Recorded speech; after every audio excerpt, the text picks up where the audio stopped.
నమస్తే అండి. Panel members అందరికి కూడా నమస్కారం. కృష్ణాంజలి గారు, ఇప్పుడు వర్ వర్మ ఎమ్మెల్సీకి జనసేనకి సంబంధం ఏంటి? వర్మ ఎమ్మెల్సీకి జనసేనకి ఏం సంబంధం ఉంది అనేటువంటిది మన తెలుగుదేశం వాళ్ళకి చెప్పాలేమో నాకు తెలియదు. అంటే విశ్లేషణలుగా మీరు చెప్పండి అసలు. అదే అంటాను, నేను చెప్తాను, నా గురించి కూడా నేను చెప్తాను. వర్మ తెలుగుదేశం పార్టీ నాయకుడు, మాజీ ఆ, ఎమ్మెల్యే. ఆయనకి ఎమ్మెల్సీ ఇస్తాము, ఇప్పుడైతే మీరు ఎన్నికల్లో పోటీ చేయడానికి అవకాశం లేదు, మనం ఉమ్, పొత్తులో భాగంగా పవన్ కళ్యాణ్కి ఇస్తున్నాము, మీరు సహకరించండి అని చంద్రబాబు నాయుడు ఎన్నికల సమయంలో అడిగారు బహిరంగంగా. వర్మకి రేపు ఎన్నికల తర్వాత ఎమ్మెల్సీ ఫస్ట్ కోటాలోనే ఎమ్మెల్సీ ఇస్తాము, ఆయన సముచితమైన గౌరవం కూడా కల్పిస్తాము అని కూడా చంద్రబాబు నాయుడు హామీ ఇచ్చాడు.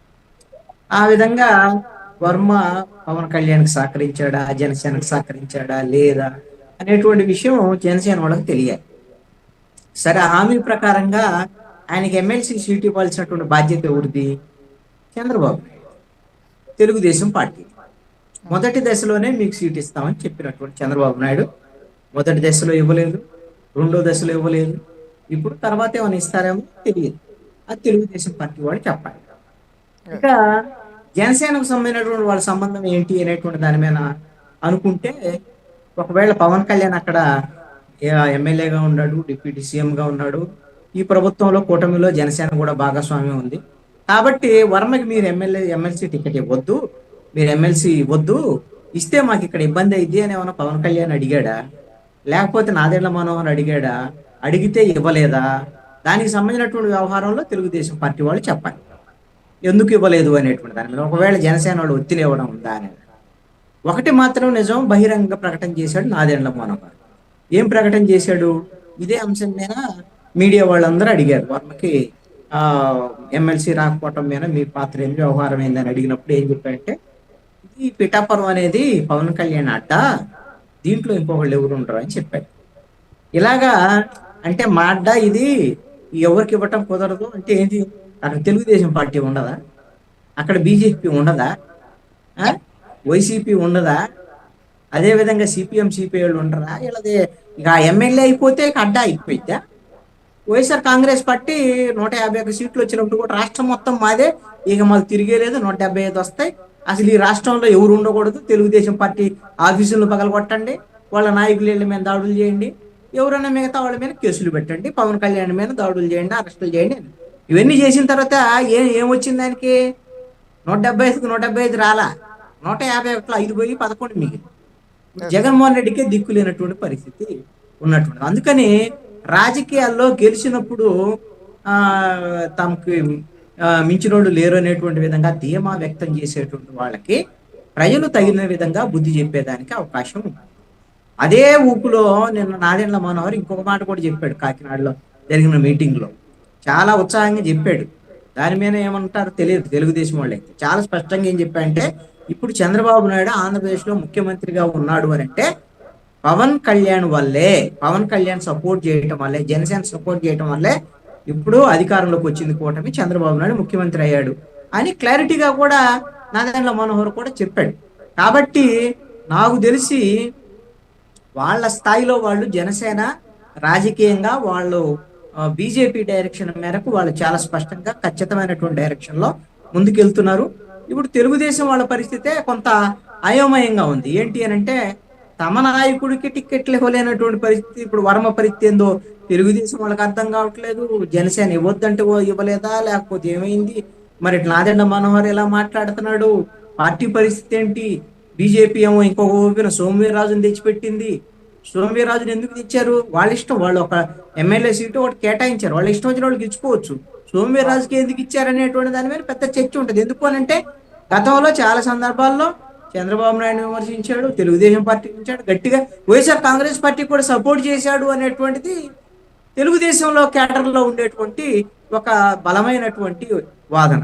మరి ఇప్పుడు అలాంటి సోమవీర్రాజును ఎందుకు తెచ్చిపెట్టారు?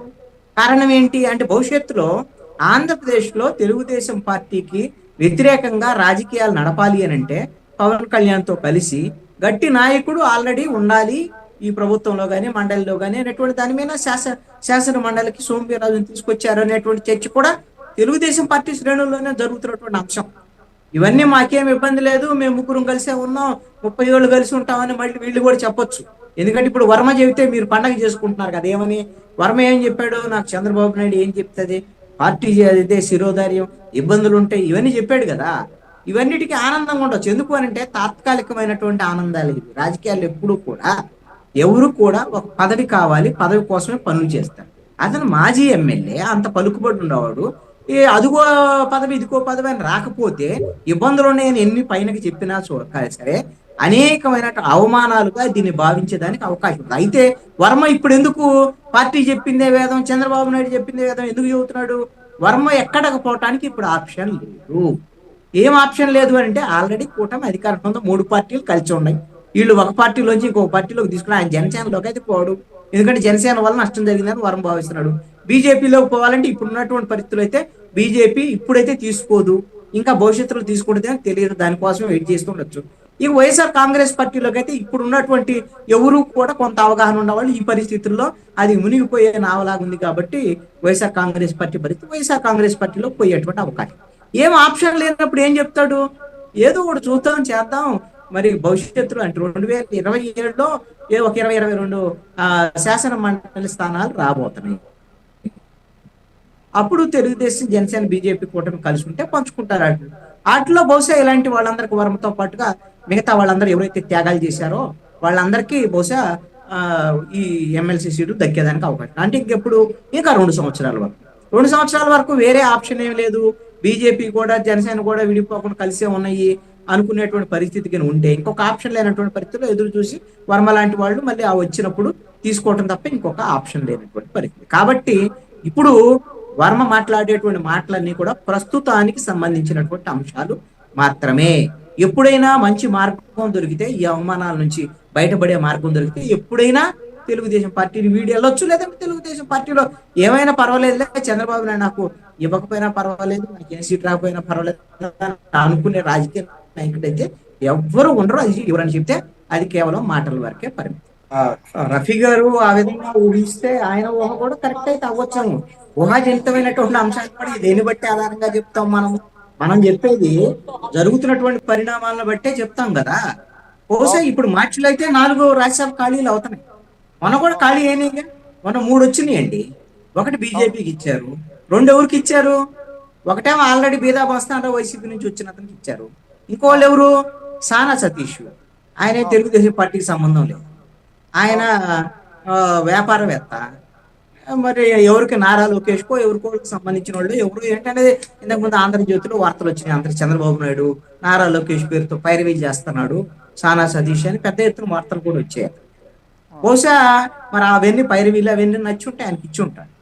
మరి ఇప్పుడు మరి తర్వాత ఇప్పుడు 4 ఖాళీ అయితే ఇలాంటి పారాషూట్లు చాలా మంది ఉంటారు. తెలుగుదేశం పార్టీకి ఉన్న సంస్కృతి ఏంటంటే గతంలో ఉన్న పరిస్థితి, ఎవరైనా సరే వ్యాపారవేత్తలు, డబ్బులు ఉండేవాళ్ళు అలాంటి వాళ్ళని రాజ్యసభకు పంపడం అనేటువంటిది అన్ని పార్టీల్లో ఉంది. అది తెలుగుదేశం పార్టీలో కొంత ఎక్కువగా ఉంది. ఆ తర్వాత రాజ్యసభ అవగానే వాళ్ళందరూ వెళ్ళిపోతారు తెలుగుదేశం పార్టీలో. ఇది ఒక సంస్కృతి తెలుగుదేశం పార్టీకి. కాబట్టి రేపు 4గిట్లో ఒకవేళ వాళ్ళకి ఇవ్వమని ఇప్పుడు మన రఫీ గారు లాంటి వాళ్ళు చెప్పొచ్చు, వాళ్ళ పార్టీ తరఫున ఇవన్నీ కూడా చేయొచ్చు. ఇప్పటికిప్పుడైతే వర్మ ఏమీ తిరుగుబాటు చేయలేడు, పోలేడు కాబట్టి. కానీ ఇక్కడ ఎందుకు ఇవ్వలేకపోతున్నాడు చంద్రబాబు నాయుడు అనేటువంటి విషయంలో జస్టిఫికేషన్ చేయడానికి తెలుగుదేశం పార్టీ అధికార ప్రతినిధిగా నాకు తెలిసి రఫీ గారు ఏదో ఒక రీజన్ చెప్పాలి. అది చెప్పమని నేను అడగట్లా, తెలుగుదేశం పార్టీ శ్రేణులకు చెప్పాలి. ఏమని చెప్పాలి అని అంటే, అరే వర్మ అంత త్యాగం చేస్తే అతనికి మనం ఎందుకు ఎమ్మెల్సీ ఇవ్వలేకపోతున్నాం?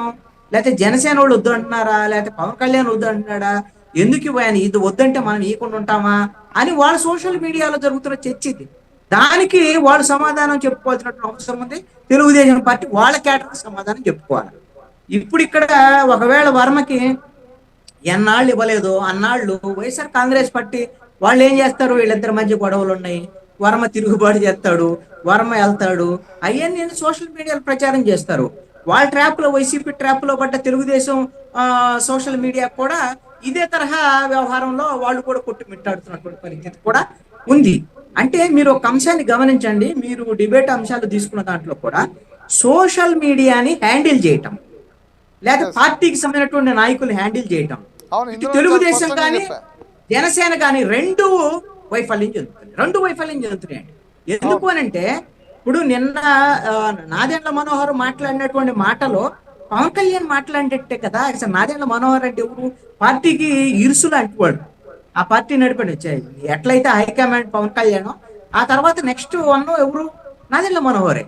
చాలా అవును. స్పష్టంగా కూటమిలో ఉన్నప్పుడు ముఖ్యమంత్రి కావడం చంద్రబాబు నాయుడు పవన్ కళ్యాణ్ వల్ల అయ్యాడు, లేకపోతే ఈ కూటమి అధికారంలోకి వచ్చిన పవన్ కళ్యాణ్ అంటే అది ఏ విధమైనటువంటి చర్చకి వెళ్తుంది?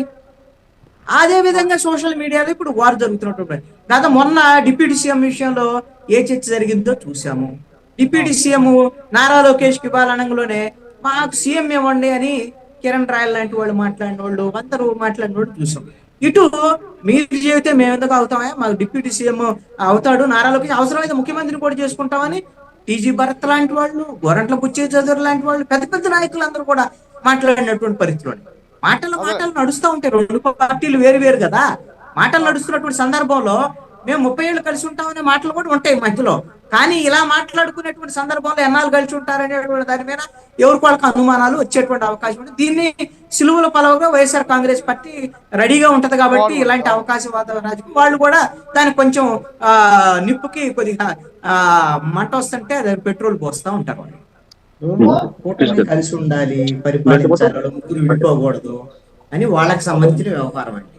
అది అదే వాళ్ళ వాళ్ళు రాజకీయ జనరల్ పార్టీలుగా అనుకోండి. వాళ్ళ ఇష్టం అది. కూటమి కలిసి ఉండాలని ఉండేవాళ్ళందరూ అందరూ ఎందుకు అనుకోవాలి? ఇప్పుడు అది వాళ్ళ రాజకీయ వ్యవహారం. నేనేమనుకుంటానంటే ఈ రాష్ట్రంలో ప్రభుత్వం బాగుండాలి, పరిపాలన బాగుండాలి. ఎస్. గత ప్రభుత్వం ఫెయిల్యూర్స్ ఏవైతే ఉన్నాయో ఆ ఫెయిల్యూర్స్ కాదని అంతకన్నా మంచి పరిపాలన అందించాలి. వీళ్ళు ఫెయిల్ అయ్యారు అనుకో, వీళ్ళు పోతారు, ఇంకొకళ్ళు వస్తారు. అంతే తప్ప ఎవరు శాశ్వతమేం కాదు. ఏ అద్భుతాలు సృష్టించలేదు ఈ కూటమి ప్రభుత్వము. ఇంతవరకు నేను చెప్పగలను. నేను కాదు, ఎలా చెప్పగలను? చంద్రబాబు నాయుడు చెప్పాడు. మొత్తం ఖాళీ అయిపోయింది ఖజానా అంతా. ఇప్పుడిప్పుడుగా ఇచ్చినటువంటి హామీలు కింద తలుచుకుంటే గుండె చెరువు అయిపోతుంది. ఇవన్నీ చేయాలంటే చాలా కష్టం, చేస్తాం అయినా చెప్పారు. అంటే ఎంత కష్టం అనేది అర్థమవుతుంది. ఇవంటి జనం ఎలా ఉంటారంటే నువ్వు చేస్తా ఉన్నావు కదా, చెయ్యి అంతే. చంద్రబాబు నాయుడు ఇంట్లోంచి డబ్బులు తెచ్చేమి చేయడం. ఇక్కడ ఏమైనా ఖజానా ఖాళీ అయితే ఆయన సంపద సృష్టిస్తా అంటాడు. ఎక్కడ సృష్టిస్తాడు? ఏంటి ఎన్ని జరిగే పనులు కూడా కాదు. కాబట్టి 2014 నుంచి 19 వరకు ఇలాంటి హామీలు ఇచ్చాడు, అమలు చేయలేక చివర్లో ఏం చేశాడు? అప్పుడు పసుపు కుంకుమని చివర్లో ఏవో చేశారు. ఇప్పుడు అలాగే చివర్లో చేసేదానికి ఎవరు యాక్సెప్ట్ చేయరండి. చంద్రబాబు నాయుడు అంటే ఇలానే చెప్తాడు, ఇలా హామీలు ఇస్తాడు, అమలు చేయడం అనేది వస్తుంది. ఇప్పుడు ఇందాక రఫీ గారు ఒక హామీ ఇచ్చాడు, ఇక జూన్ తర్వాత వైఎస్ఆర్ కాంగ్రెస్ పార్టీ మాట్లాడటానికి ఏమీ లేదు, మేము మొత్తం సూపర్ 6 ఇంప్లిమెంట్ చేసేస్తాం అని చెప్పారు. నిజంగా ఈయన అలా ఇంప్లిమెంట్ చేశారనుకోండి, ప్రజలు బాగానే ఉంటారు. ప్రజలకు కావాల్సింది ఏంది? మీరు ఇచ్చిన హామీలని అమలు చేస్తే వాళ్ళకి కావాల్సినవి వచ్చేస్తే ఏం వైఎస్ఆర్ కాంగ్రెస్ పార్టీ ఎందుకు కావాలి? మీరు మంచి పరిపాలిస్తే ఎవరు అక్కర్లా, మంచి పరిపాలిస్తే మీరు ఉంటారు. వైసీపీ కూడా వాళ్ళు మంచి పరిపాలిస్తే వాళ్ళే ఉండేవాళ్ళు. మీరు ముగ్గురు కలిశారు, మేము 50% ఓట్లు వచ్చినాయి, వాడు ఒక్కళ్ళే 40% ఓట్లు వచ్చినాయి వాళ్ళకి. వాళ్ళు తప్పులు చేశారు కాబట్టి చివరిలో ఓడిపోయారు. లేకపోతే వాళ్ళదేం ఘోరమైన ఓటమి కాదు. 11 సీట్లు రావచ్చు, అది వేరే అంశం. 40% ఓట్లు వచ్చాయి, దాన్నే తక్కువ అంచనా వేయలేం. అందుకనే ఇప్పుడు ఏ చిన్న తప్పు చేసినా, పొరపాటు చేసినా కూడా ప్రజలు మన టీవీ చూస్తూ రిమోట్ లో ఎలాగైతే ఛానల్ ఈజీగా మార్చేస్తారో 5 ఏళ్ల తర్వాత అంత ఈజీగా ప్రభుత్వాలను మార్చేస్తారు.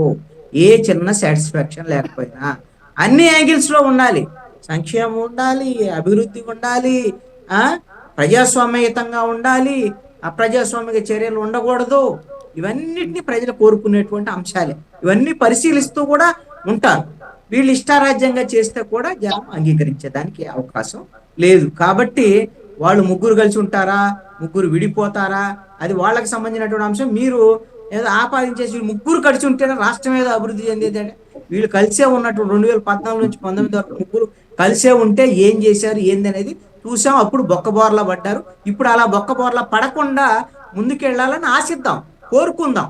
అంతే తప్ప ఏం అద్భుతాలు జరిగిపోతాయని, వీళ్ళు లేకపోతే ఏదో రాష్ట్రం మొత్తం స్వతంత్రం వచ్చిన దగ్గర నుంచి దేశాన్ని, రాష్ట్రాలని అనేక పార్టీలు వస్తున్నాయి, పరిపాలిస్తూనే పోతా ఉన్నాయి. ఇవి సర్వసాధారణమైనటువంటి విషయం. వీళ్ళు ఉంటేనే అది అయిపోతే, లేకపోతే మొత్తం సర్వనాశనం అయిపోతే ఇలాంటి ఏమి ఉండవు. కాబట్టి వీళ్ళకి ఏ కొద్దిగా ఫెయిల్ అయినా, ఇప్పుడు ఇచ్చినటువంటి జనం తీర్పిచ్చారు కదా, జగన్మోహన్ రెడ్డి నీకు పరిపాలన చేత కాదు, నీకు ప్రతిపక్షంలో ఉండటానికి కూడా నువ్వు అర్హుడు కాదని ప్రజలు తీర్పిచ్చారు.